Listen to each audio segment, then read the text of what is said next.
Global, welcome mo sa bahay ko. Ito yung bahay namin noon. Dito ako nakatira. Dito kami namumuhay. Kasama yung mga pamilya namin. Pumasok na ako bilang isang embalsamador ng patay. Doon kumikita naman, kaso nga lang, alam mo yun, yung tipong kung embalmer ka, ang hirap matupad yung mga pangarap mo. Hanggang dumating sa punto na nakakarinig ako ng network marketing. Pinasukan ko ang mga network marketing.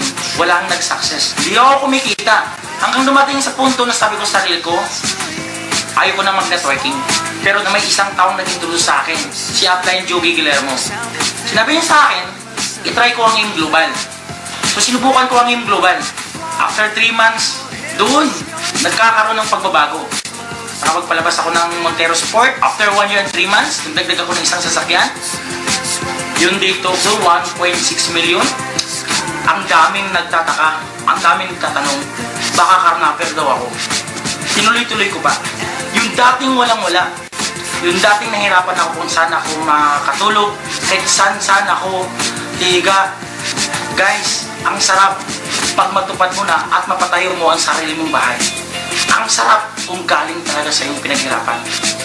Doon, marami nagsasabi, baka drug lord na daw ako. Hindi ko naman din sila pinapansin. Isa lang ang goal ko.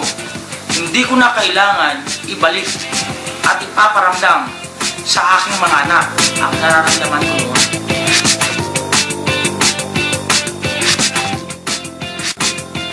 Sabi ko, Lord, gusto kong makakaroon ng hammer. Bigay niya sa akin. Sabi ko, Lord, bigyan mo ako ng magandang pamilya, magandang asawa. Sabi niya sa akin, ambisyoso ka na doon. Pero binigay naman. Sa sobrang sarap ng buhay, yung tipong makasama mo ang buong pamilya mo, na dati nahihirapan kami kung ano yung makakain namin araw-araw. Natatakot ako na yung baka dumating ang time na yung nangyari sa akin nung ako'y isang kabataan pa, mangyari sa anak ko ngayon dahil sa Alliance Emotion Global. Tapos ang mga pangarap ng mga anak ko, bayad yan sa Alliance Emotion Global. Napakasarap yung tipong galing sa 5 hanggang milyon ng kinikita mo at ipapamana mo sa anak mo ay galing sa pinaghirapan mo na galing sa Alliance Emotion Global.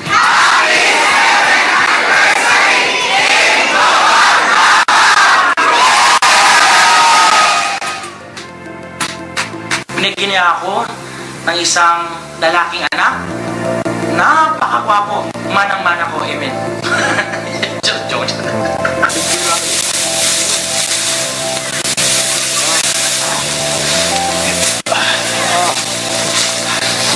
Ito ang buhay ng isang magsasaka.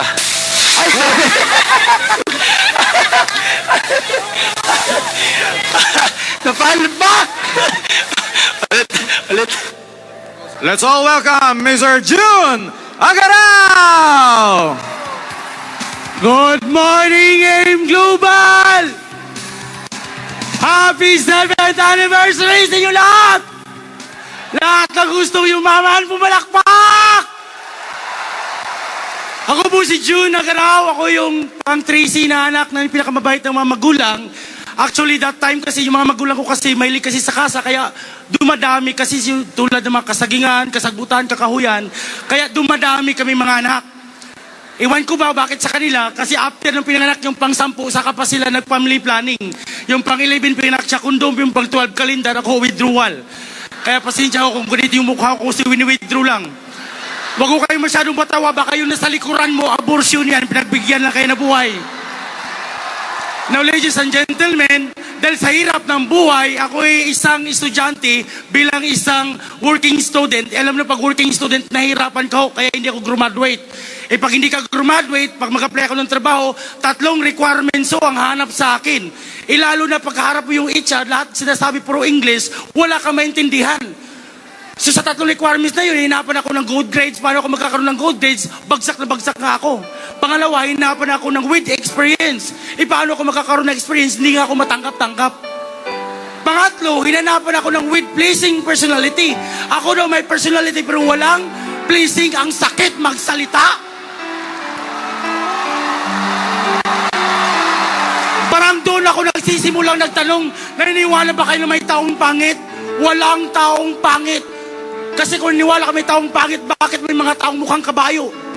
So pinanganak din siya sa kabayo. May mga taong ang pangit, pero ladies and gentlemen, walang taong pangit, ipinilang yan sa iyong katabi. Tama o tama?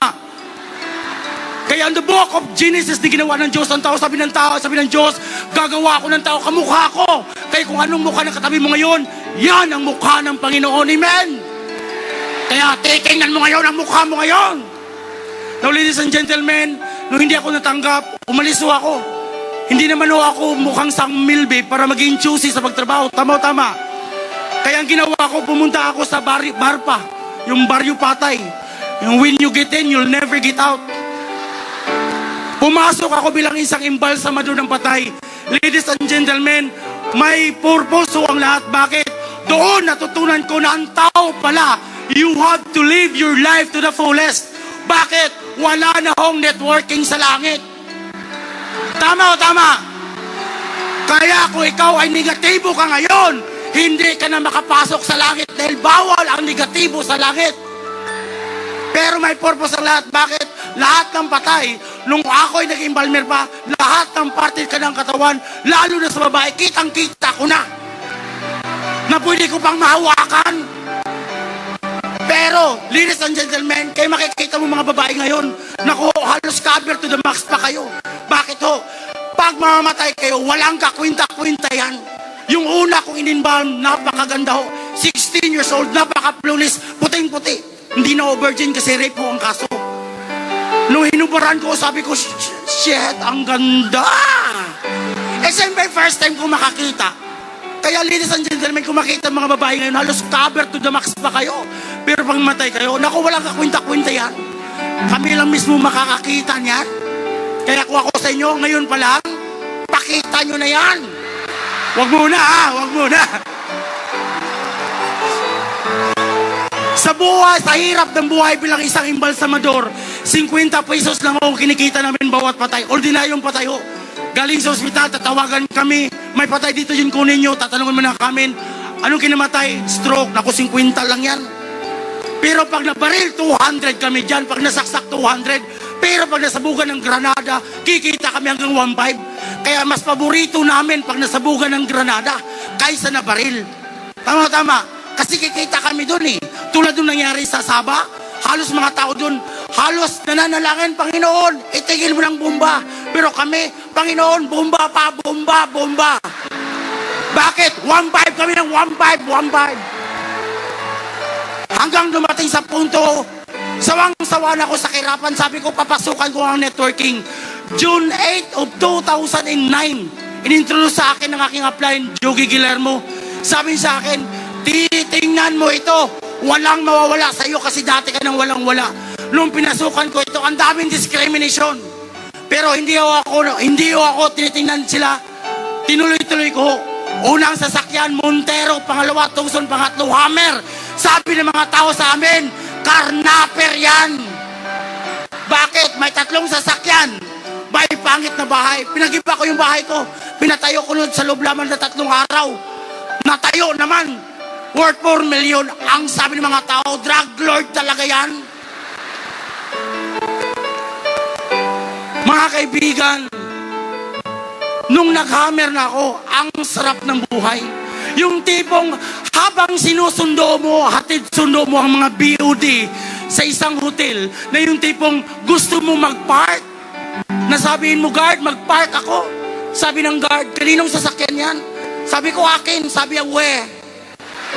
Pag sure. Bakit? Hindi naniniwala kasi first time nila makakita na may-ari ng hammer isang bata.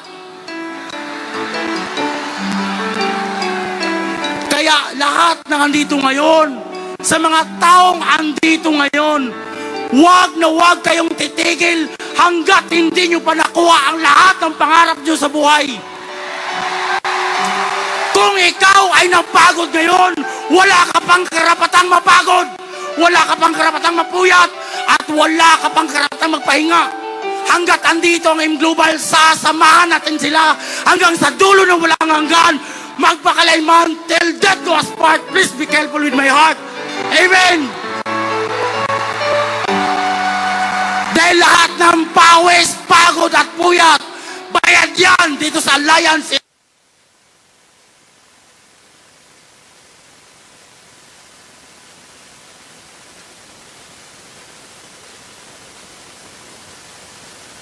Wala na yan. Ang sagot ko naman, kapatid, ako na mismo magsasabi, hanggat maraming tinutulungan na isang kumpanya, hindi papayag ang Panginoon na ito ay mawala. If God is with us, who would be against us? Amen. Kaya ako ay nagpapasalamat, lalo na sa Panginoon. God, thank you. Salamat sa pagpapadala mo ng AIM Global dito sa amin na maraming sambayan ng Pilipino ang kayang magbago ang buhay. Kaya ako nagpapasalamat talaga. God is good. All the time. Salamat lalo na sa ating napakagwapo at napaka mabait na mga board of directors sa pangunguna ni Francis Miguel. Upline, napakasalamat. Utang ko sa iyo din ang buhay na ito. Yung nakuha ko dito. Lalo na sa aking upline, si Mr. John Aspirin. Salamat to, Up John. Napaka-thankful po ako sa inyo. Bakit to, hindi nyo rin ako pinayagan na hindi ko makamit yung mga pangarap ko. At lalo na, si Doc Ed Cabantog at sa kanyang may bahay na si Dr. Coney. Thank you very much so. At lalo na kay Pastor John Guy na nagiging inspirasyon ko pagdating sa Biblia.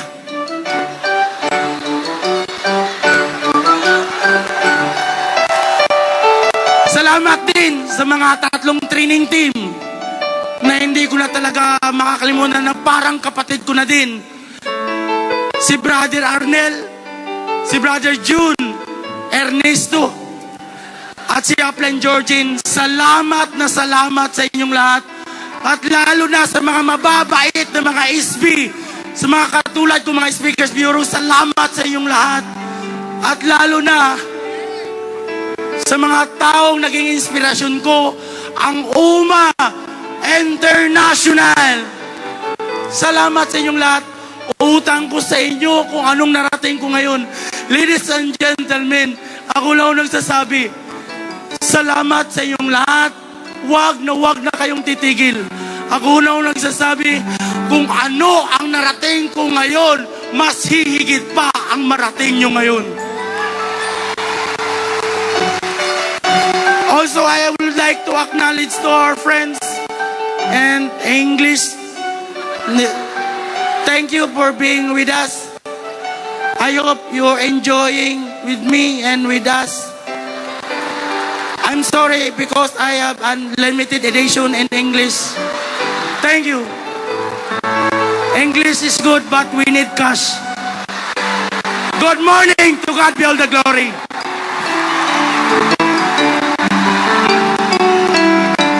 June Agarao!